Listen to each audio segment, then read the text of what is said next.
Hello everyone, in this video I will be giving an updated tutorial on how to photo match wheels in Blender. This method requires no add-ons, unlike my last one, and honestly it just works a bit better in my opinion. It's a bit more finicky because, like I said, you have to do everything yourself, but once you do it a couple of times you get the hang of it.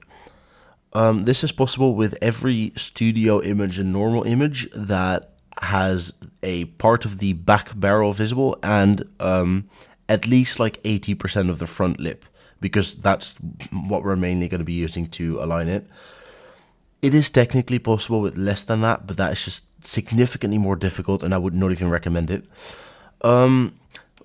It can sometimes give you issues if the image has some lens distortion. That is unfortunately not something I have figured out yet. So if you do have a solution on how to work around that, don't hesitate to let me know in the comments down below. I have picked up a set of wheels for this, which are these Work LS 406s. I have got the image here and I've got it ready. And the next thing we need to know is the size. I'm going to go for the bigger one, so that will be 20 by 9.5. I will be using my own wheel tool add-on for this actually. This will be linked in the description. In the last video I made about making wheels, a lot of people asked me for this, and I have decided to release it together with this tutorial essentially. So what I'm going to do is I'm going to set the vertex count in my wheel tools to 30, the diameter to 20, and the wheel width to 9.5. Once we have these settings set up properly, what I'll do is I'll add the wheel, and then you can see that it just adds a very basic circle with those exact sizes.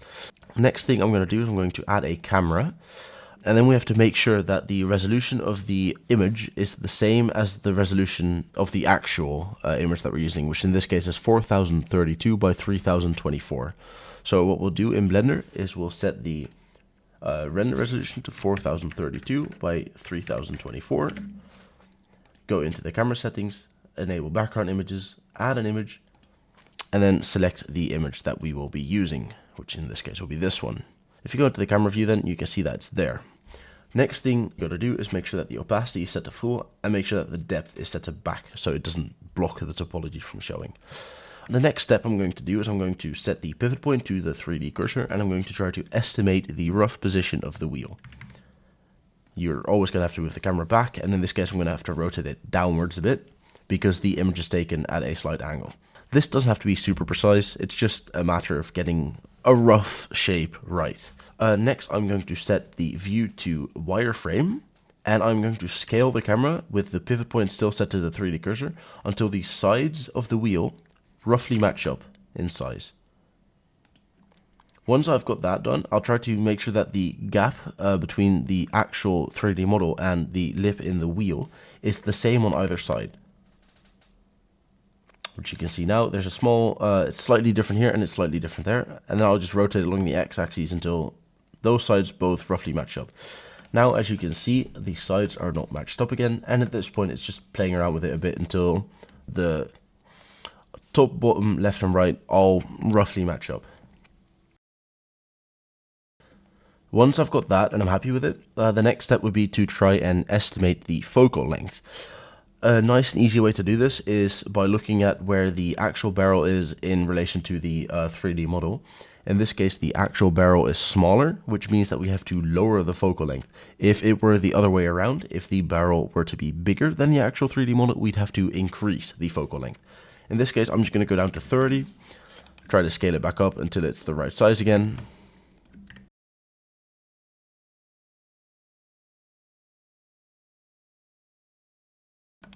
Once I got the lip mostly the correct size again, what I'll do is I'll look at the back of the barrel, and you can see that it's not even on both sides. This side looks pretty spot on the side, and this side is clearly not. So what I'll do then is I'll just keep rotating it, this time along the z-axis, so the gap on both sides is the same.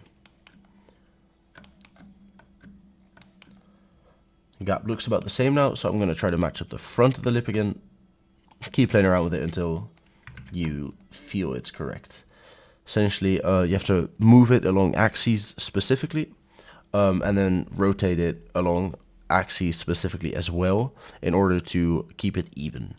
The next step would be to get the focal length exactly right. As you can see now, the barrel on the actual picture is still slightly smaller than the 3D model. So what I'll do is I'll just lower the focal length to roughly, like, I'd say 27, 28, just to see if that is correct. In this case, I've got it set to 27, and as you can see, it's slightly too small and it's not even. So I'll keep rotating it a bit and increase the focal length to 28.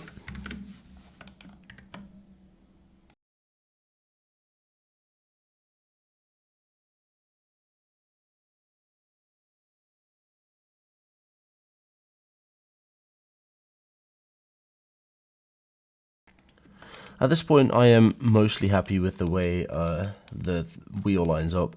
So you can see it's not perfect here. That's fine. You can leave a bit of margin. You can also play around with the focal length more, but for the sake of the tutorial, I'm going to leave it as it is right now. The next step I would normally do to figure out if it's actually correct is to open edit mode on the 3D model, select the lip loop, so the upper loop, and then extrude it inwards, and then try to align that with the wheel. As you can see here, it doesn't quite match up on the side, which means that it has to be rotated and or moved a bit until that lines up.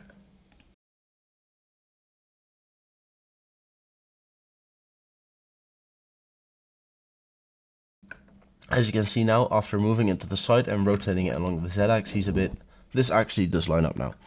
And at this point, the wheel is essentially Photomatch, so you can get started. Now, I'd just like to show you how the spoke option settings work on my wheel tool plugin. It's very simple. Basically what it does, it just adds a mirror modifier if you check this box, and it adds an array modifier to the wheel. It uses object offset for that, and it also spawns in an empty with a proper amount of rotation. In this case, we have a 6-spoke wheel. Because we choose 30 as our base vertex count, what we actually have to do is go into edit mode for the wheel, select everything. First of all, make sure that the top vertex is actually in the center and it's not two vertices with a line between them. I'll just do that by rotating it 90 degrees. And then what I'll do is I will add an edge loop to the center of the spokes in this case, which would be this line right here. Once you've got that set up, what you do is you just select every single vertex, every single line that is within those spokes, invert the selection, and delete these. At this point, you have half a spoke essentially left over, and then we'll set the spoke count to 6. Make sure that add mirror modifier is checked, and then we do add spoke modifiers. And at that point, you can see that it adds a mirror and an array modifier to it, and if you edit it, it edits it for all spokes, so you only have to make the spokes once.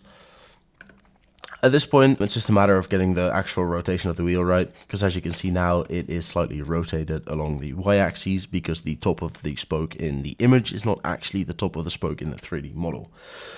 This can be easily fixed by just rotating the actual camera around the y-axis. In this case, y-axis will always be the front to back line, so this will usually be the y-axis rotation.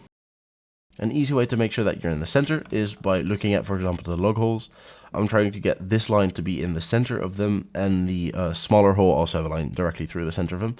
Keep in mind that the actual scaling isn't quite correct yet. An easier way to get it right is to make sure that you have the base shape of the spokes ready. So I'll do that right now.